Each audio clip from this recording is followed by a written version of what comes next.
Hello planty people, I'm Empress and I'm here very quickly for a little update on a video I did about 5 days ago. So just under a week ago I had a spider mite infestation. It was a time, to say the least.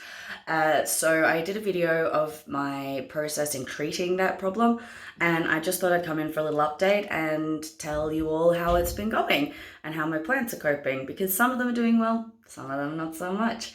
So I'm going to turn you around, take you into the bathtub, and show you what's happening with my poor baby Caleathas that got completely eaten out by spider mites. So here is the quarantine zone. These are the ones that were visibly infested and so have been in here.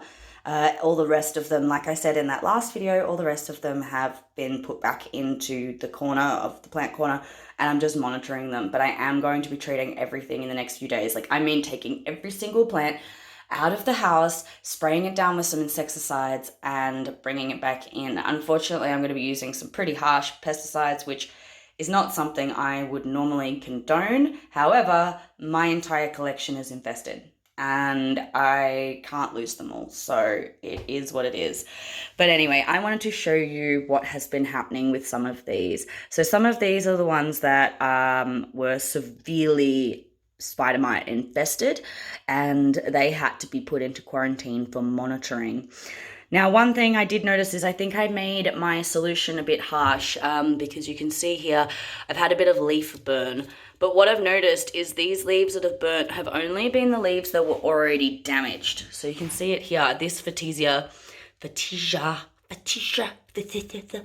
whatever it is, this one right here, it had quite a few leaves left over, but after a few days, the leaves all like curled up because I think I used too strong a hydrogen solution because I didn't really measure properly. So that's one thing I did warn against in the last video, is making sure you measure properly. I did not, so I had some leaf burn. But I did notice it was only the leaves that were already damaged by the spider mites. So I'm not as upset about it because they were leaves that were already damaged. Like, this one lost quite a few leaves that were spider mite damaged. This one surprisingly held up really well to the treatment, which I'm surprised at because the white fusions are supposed to be such hard work. And then some of them, like this is the Julia, I had to cut quite a lot off that one. This one lost nearly all its leaves because they were all so damaged and just didn't handle the treatment very well. So unfortunately that happened. So next time I'm going to be going a little lighter on the hydrogen mix.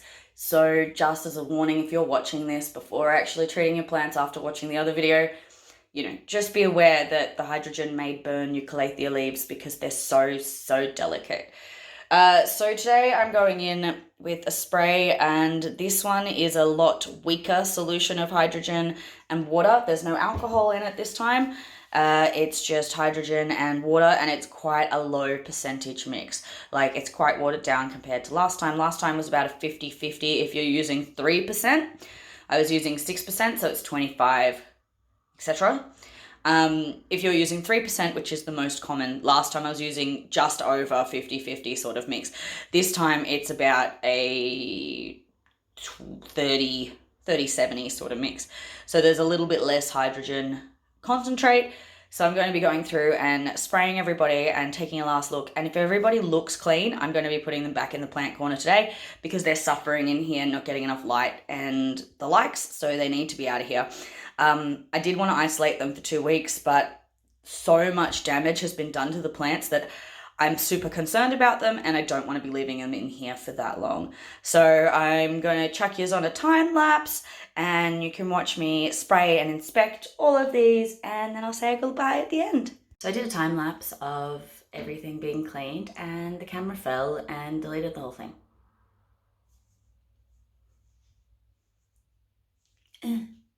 So basically, next was me spraying everything down, leaving it to sit for a minute, wiping it down. I had to prune a couple of leaves off, as you can see in the bath here, because of the damage, but otherwise everything's looking fairly okay, considering. Heavy emphasis on the considering. Although the Burleymarks, that was this big beautiful plant that was completely infested, that had to be chopped completely down, has a new sprout. So that makes me happy. So it's not all woe and gloom and doom, because it feels it right now. It's honestly really depressing looking at my beautiful collection that was lush and vibrant a few days ago, well, a week ago, now looking like this. But that's what Spidermites do, and that's what I'm in for. Update on how everything is doing post treatment. As you can see, some things are coping okay, some things not so much.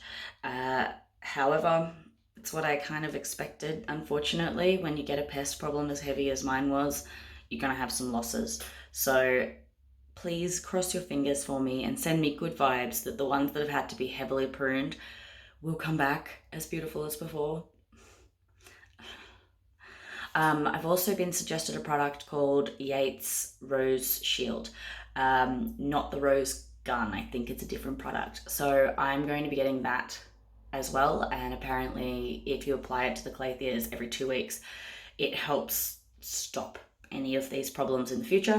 So I'm going to be getting that product as soon as possible, and I will do a little update in the future as to whether or not it's been helping.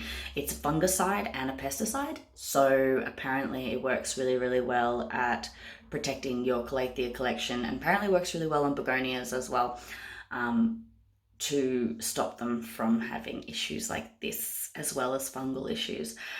So that's the little update on my Spidermite Caleathea infestation. I hope you all had a wonderful holiday season and a fabulous break. And if you are one of the people who have been working through this time, I send you all of my heart and thank you so much. Growing up with a mother who was a nurse, I know what it's like to not have your family there on a Christmas/holiday. You can hear my cat yelling at me outside the hallway because I haven't pet them yet. Anyway, I hope everyone's wonderful and safe, and yeah, stay wonderful, keep growing like your plants, and have a good one. Please like and subscribe and follow me on Instagram. Bye.